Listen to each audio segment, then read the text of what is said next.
fast food restaurant, was actually the fearsome Demon King. Just a few months ago, he was leading the demon army in an attempt to wipe out humanity, but was defeated by the human army led by the hero. Even the Demon King himself was defeated by the hero. At the final moment, the Demon King and his subordinate Elsie escaped into a dimensional portal. At the same time, two unexpected visitors appeared on the distant planet Earth. They were none other than the Demon King and his subordinate Elsie. With their magic depleted, they had taken on human appearances. The speeding cars startled them greatly. Suddenly, the nearby police officer noticed something strange about them. Seeing the two covered in wounds, the officer wanted to take them back to the station for questioning. As the proud marshal of the demon realm, how could Elsie allow a lowly human to lay hands on her?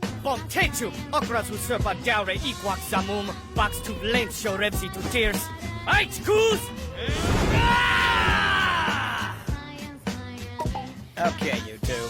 Behave yourselves. At the police station, the officer served the Demon King a plate of pork chop rice, but as the king of the demon realm, how could he eat such an unknown dish? He used his remaining magic to control the officer, and learned everything about the human world, just as he was about to rescue Elsie. LCL. Satan, The two escaped from the police station. The Demon King told Elsie that their situation was dire. This place called Earth had no magic, so there was no way to replenish their magic. With only a sliver of magic left, the Demon King asked Elsie how he was doing.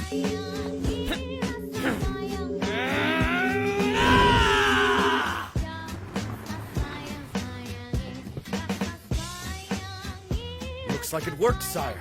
No. I highly doubt this carriage was conjured with magic.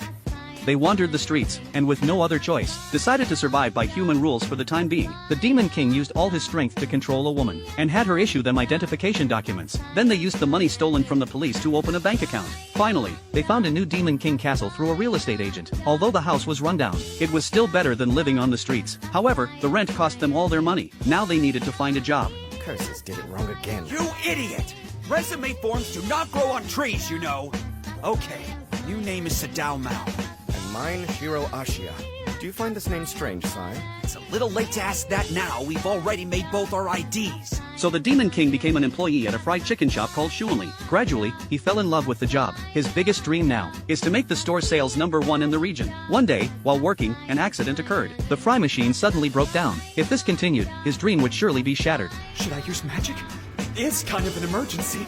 Make sure you save your magic only for extreme emergencies, sire. At that moment, the Demon King's heart pounded wildly as he looked around. Just as he made up his mind, the store manager appeared, and told the Demon King some good news. He had been promoted to a full-time employee. This news made the Demon King extremely happy. He couldn't wait to go home and tell Elsie. However, while waiting at a traffic light, a strange girl appeared. She directly pointed out that the Demon King had tried to use magic that afternoon. Wait, who are you? First tell me why you're working part-time at a McDonald's! Why, Satan? A hero, Amelia?